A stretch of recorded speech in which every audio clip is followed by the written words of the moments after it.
Our first class session at Highland Hills Ski and Snowboard area in Bloomington will be Sunday, January 22nd.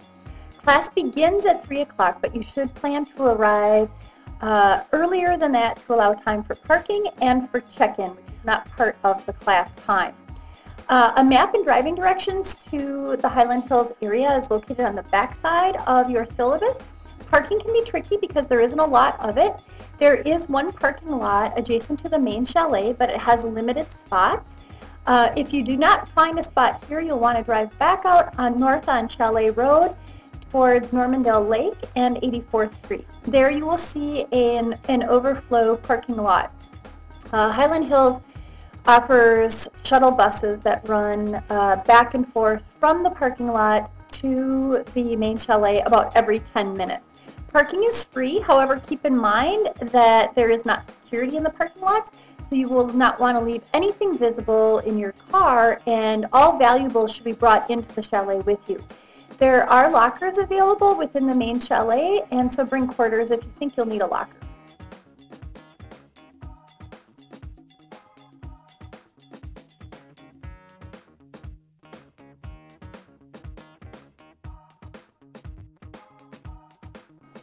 When you enter into the main chalet, you'll walk past the pro shop and continue on until you reach the ski and snowboard school desk area. You'll check in there with a photo ID. They'll have your name on a list for Normandale Community College, and you'll pick up your lift pass. At the same time, you'll want to turn around and look for me. I will be there as well, and you will need to sign in with me every day too. And I'll be at a table somewhere adjacent to the snowboard school desk area. You will want to make sure that you sign in with both me and the school desk area before 3 p.m. This is also the location where you pick up your rental tickets.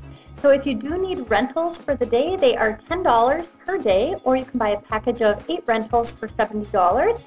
The rental covers your board, your bindings, and your boots. However, helmets are not included, and helmets are strongly encouraged at Highland Hills, but they're not required. So if you do want to bring a helmet, you'll want to plan for that in advance.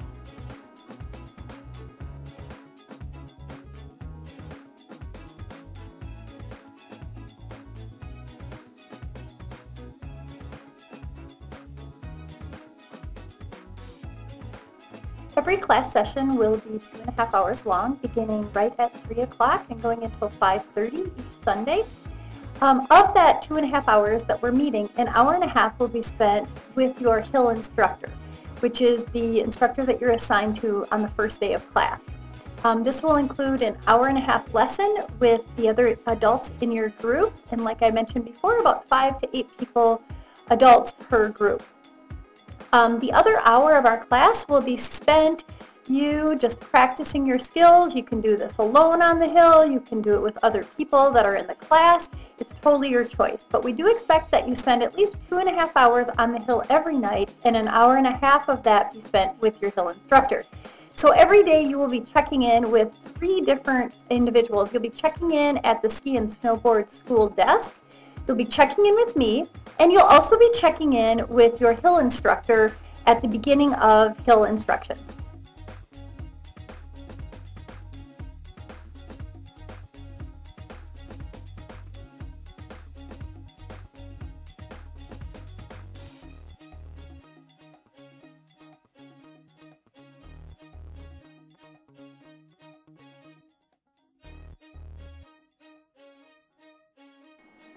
Dressing for winter sports requires some planning, and really it's all about the fabrics, not the brand name.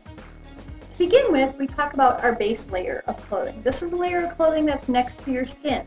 Ladies, you want to go with one really good synthetic sports bra, and all of us can wear any underwear we choose, whatever makes us happy. The first layer of clothing wicks moisture away from our skin.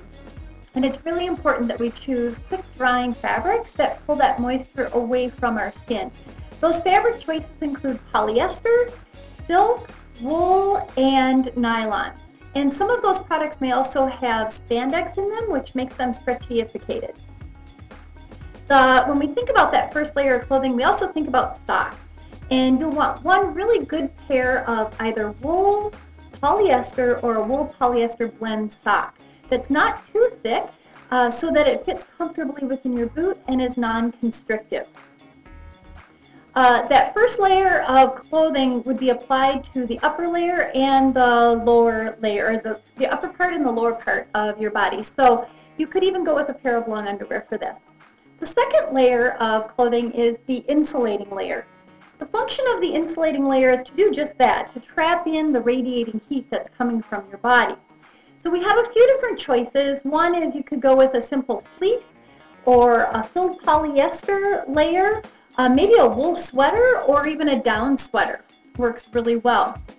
The third layer of clothing is that outer layer of clothing. And this is the layer that's going to repel rain. If it does happen to rain during our class, it's going to repel snow. Also, it will prevent snow from seeping into your base layers if you spend a lot of time on your backside on the hill. And also it's going to block the wind.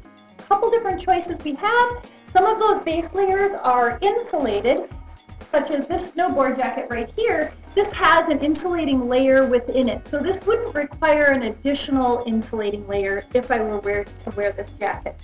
Some of the outdoor winter jackets are simply a shell, so it's just a thin outer layer that is designed to repel the wind, repel rain, and repel snow. With a shell, you will need to wear the insulating layers, and it's recommended that you wear a base layer with that as well. Some of the features we look for a hood. That will come in handy, especially in the evenings when the sun drops down and it starts to get pretty chilly. We also look for closures on the wrist area so that we can close in around our glove, and we look for pit zips on the underside for extra ventilation as well. Now, we have to keep in mind that that outer layer to repel wind and snow should apply both to the top of the body and the bottom as well. So a good pair of snow pants is absolutely critical as well. Now, as far as other exposed areas like our head, our face, and our hands, again, require some planning. We have a few different options. Again, we look for fabrics that are quick drying, that wick moisture away from the body from perspiration. So again, like the clothing, we really want to avoid cotton. One base layer option for your head is called a balaclava, and this fits right over the head and is not usually wind or waterproof. So it will require that you wear a hat over the top of it for extra protection. In addition, you may want extra protection from the wind for your face too, and a bandana or a turtle fur work well for this. In addition, you may want to wear a pair of goggles on top of it for extra protection. We will be out in the elements after the sun goes down, so keep in mind that the tint on your goggles makes a difference. You're probably going to want some clear goggles while you're out there so that you can see within the night lights. As far as gloves go, just make sure that you have something that is waterproof as well as warm. Don't be afraid to keep a package of chemical heat packs somewhere in a pocket so that you can pull those out for either your hands, maybe your backside, or even your feet throughout the workout.